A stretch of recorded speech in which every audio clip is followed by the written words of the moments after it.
الحمد لله رب العالمين والصلاة والسلام على نبينا محمد صلى الله عليه وسلم رب اشرح لي صدري ويسر لي أمري واحلل عقدة من لساني يفقهوا قولي۔ سب تعریفیں اللہ رب العالمین کے لیے ہے جو ساری کائنات کا خالق اور مالک ہے، اور درود و سلام ہو محمد رسول اللہ صلی اللہ علیہ وسلم کے اوپر جو اللہ کے آخری نبی ہیں اور ہمارے ہادی اور مرشد ہیں۔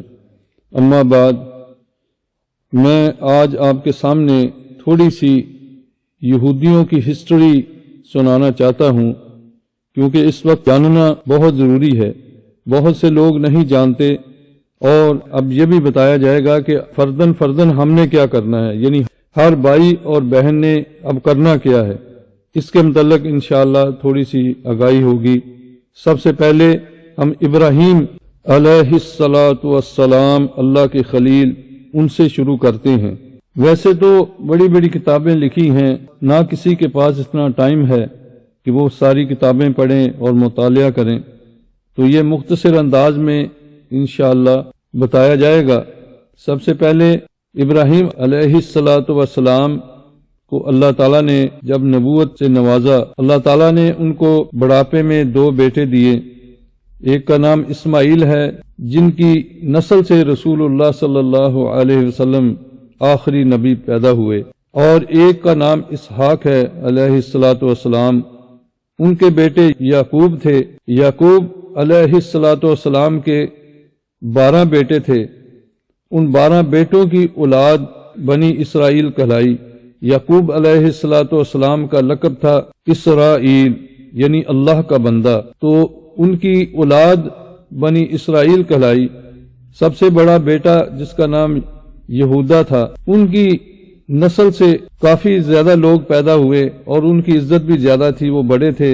ان کا غلبہ ان کے اوپر آ گیا، جس وجہ سے یہ یہودا سے یہودی کہلائے۔ اور جب نبی صلی اللہ علیہ وسلم کا دور آیا تو یہ کہنے لگے کہ ابراہیم علیہ السلام یہودی تھے، تو اللہ تعالیٰ نے قرآن کریم میں بتایا، اعوذ باللہ من الشیطان الرجیم، ما کان ابراہیم یہودیا ولا نصرانیا ولکن کان حنیفا مسلما وما کان من المشرکین۔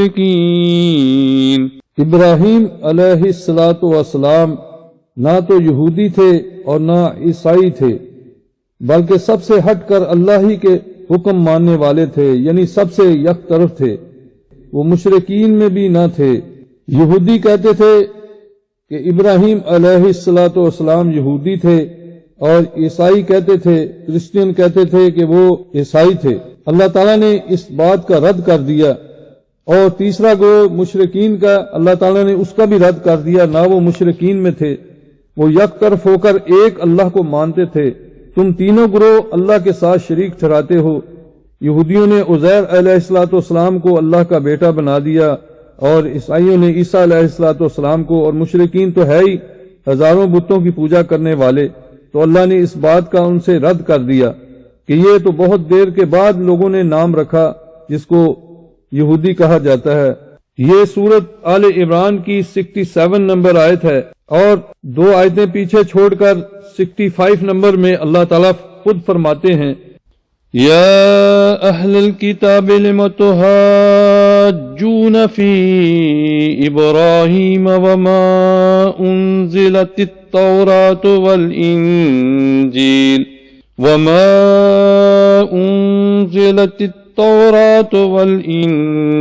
الا من بعدہ افلا تعقلون۔ اے اہل کتاب، تم کیوں ابراہیم علیہ السلام کے بارے میں جھگڑتے ہو؟ یعنی وہ کہتے تھے وہ یہودی تھے، اور نصرانی کہتے تھے کہ وہ نصرانی تھے۔ اللہ تعالیٰ نے فرمایا، حالانکہ تورات اور انجیل تو نازل ہی اس کے بعد ہوئی تھی، کیا تم اتنا بھی نہیں جانتے؟ موسیٰ علیہ السلام ابراہیم علیہ السلام کے بہت دیر بعد پیدا ہوئے، ان پر تورات نازل ہوئی، اور اس کے بعد کتنی ہی صدیوں کے بعد عیسیٰ علیہ السلام آئے جن پر انجیل نازل ہوئی۔ اللہ تعالیٰ نے ابراہیم علیہ السلام کو بہت زیادہ آزمایا، اور اس کے بعد اللہ تعالیٰ نے ان کو اپنا خلیل بنا لیا، کیونکہ وہ ہر چیز میں پورے اترے۔ چنانچہ اللہ تعالیٰ سورۃ البقرہ 124 آیت میں ارشاد فرماتا ہے، وَإِذِ ابْتَلَىٰ إِبْرَاهِيمَ رَبُّهُ بِكَلِمَاتٍ فَأَتَمَّهُنَّ قَالَ إِنِّي جَاعِلُكَ لِلنَّاسِ إِمَامًا قَالَ وَمِن ذُرِّيَّتِي قَالَ لَا يَنَالُ عَهْدِ الظَّالِمِينَ۔ اور جب ابراہیم علیہ السلام کو ان کے رب نے کئی باتوں میں آزمایا تو انہوں نے ان سب باتوں کو پورا کر دیا۔ اللہ تعالیٰ نے فرمایا، میں تمہیں سب لوگوں کا امام بنانے والا ہوں۔ ابراہیم علیہ السلام نے پوچھا، کیا میری اولاد سے بھی یہی وعدہ ہے؟ اللہ تعالیٰ نے فرمایا، ظالموں سے میرا یہ وعدہ نہیں۔ اللہ تعالیٰ کے علم میں تھا کہ بعد میں کیسے کیسے ظالم آنے والے ہیں۔ اللہ تعالیٰ نے یہ وعدہ صرف انہی مومنین کا جو ان کی اتباع کرنے والے ہیں ان سے کیا ہے، کیونکہ انبیاء سے اسی کا تعلق ہے جو ان کی اتباع کرتا ہے، اور وہی ان کی اولاد ہیں۔ امتیں نبیوں کی روحانی اولاد ہیں، اور نبی امتوں کے روحانی باپ ہیں۔ اس لیے اللہ تعالیٰ نے فرمایا، ملت ابیکم ابراہیم، تمہارے باپ ابراہیم کی ملت، یعنی ابراہیم علیہ السلام قیامت تک کے مومنین کے روحانی باپ ہیں، اور رسول اللہ صلی اللہ علیہ وسلم بھی باپ کی طرح ہیں، اور اگر ان کی حقیقی اولاد ان کے طریقے پر نہیں چلتی تو اللہ کے نزدیک وہ اولاد نہیں ہے۔ یہ ان کا فخر کرنا آج بھی یہ ان کے دل میں غرہ اور فخر ہے کہ ہم ابراہیم علیہ السلام کی اولاد میں سے ہیں، اور ہم بڑے سپر ہیں، تمام اقوام پر ہماری برتری ہے، اور یہاں تک آج کہتے ہیں کہ ایک یہودی کے مقابلے میں 1000 غیر یہودی سے ایک یہودی زیادہ بہتر ہے۔ سورۃ البقرہ 74 نمبر آیت میں اللہ تعالیٰ نے ان کے کرتوت کو بتایا ہے کہ ان کے دل کیسے ہیں۔ ثم قست قلوبكم من بعد ذلك فهي كالحجارة او اشد قسوة، پھر تمہارے دل سخت ہو گئے، اتنے سخت جیسے پتھر ہوں یا ان سے بھی زیادہ سخت تر ہوں۔ یہ اللہ نے دلوں کا حال بتایا ہے۔ ان کے دل میں صرف سختی نہیں بلکہ ان کے دل میں تکبر، ہٹ درمی، سنگ دلی، بخیلی، حب جا اور خواہش پرستی اور دنیا کی اتنی محبت ہے، جو اللہ تعالیٰ نے سورۃ البقرہ 96 آیت میں بتایا ہے کہ یہ چاہتے ہیں کہ ہم 1000 سال زندہ رہیں، یعنی دنیا کی اتنی محبت کہ جس کی کوئی انتہا نہیں۔ اسی وجہ سے یہ ظلم عظیم کر رہے ہیں، اور ان کے بہت سے اور گناہ ہیں جو ان کے دلوں میں ہے، اس لیے یہ انسان کو انسان ہی نہیں سمجھتے۔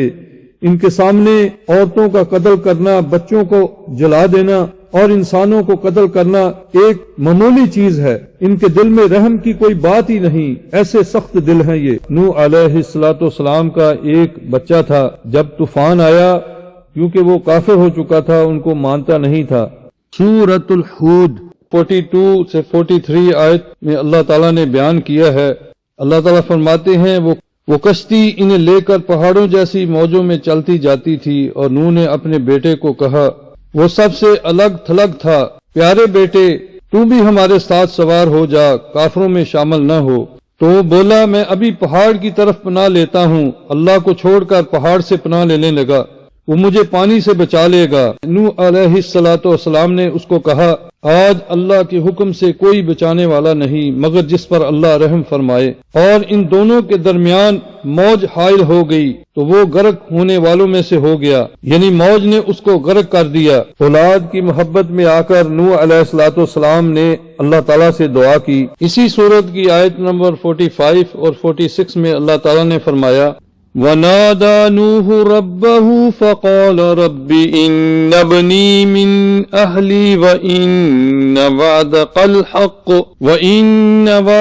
الْحَقُّ وَأَنْتَ أَحْكَمُ الْحَاكِمِينَ۔ قال يا نوح إنه ليس من أهلك إنه عمل غير صالح فلا تسألني ما ليس لك به علم إني أعظك أن تكون من الجاهلين۔ اور نوح علیہ السلام نے اپنے رب کو پکارا، چنانچہ انہوں نے کہا اے میرے رب، بے شک میرا بیٹا میرے اہل میں سے ہے اور بے شک تیرا وعدہ سچا ہے، تو سب فیصلے کرنے والوں سے بڑا فیصلہ کرنے والا ہے۔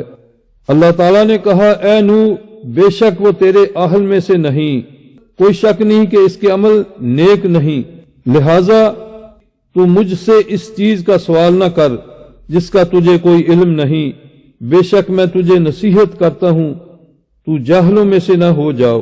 یعنی اللہ تعالیٰ نے اس میں صاف واضح بتا دیا کہ جس کے عمل صحیح نہیں، جس کا ایمان صحیح نہیں، وہ نبی کے اہل میں سے نہیں ہو سکتا۔ لہذا وہ لوگ جو آج کہتے ہیں ہم سید ہیں جو چاہیں کریں، ان کو اس بات پر سوچنا چاہیے کہ اللہ تعالیٰ نے کس قدر ڈانٹ دی ہے اس چیز پہ کہ اللہ کے نبی پکار رہے ہیں اے اللہ وہ میرے اہل میں سے ہے، تو اللہ تعالیٰ نے صاف طور پر بتا دیا کہ اہل میں سے وہی ہے جس کے عمل صحیح ہوں۔ سورۃ المؤمنون کی 101 آیت جس میں اللہ تعالیٰ نے اس کی دو ٹوک وضاحت فرما دی ہے، وَإِذَا نُفِخَ فِي الصُّورِ فَلَا أَنْصَابَ بَيْنَهُمْ يَوْمَئِذٍ وَلَا يَتَسَاءَلُونَ۔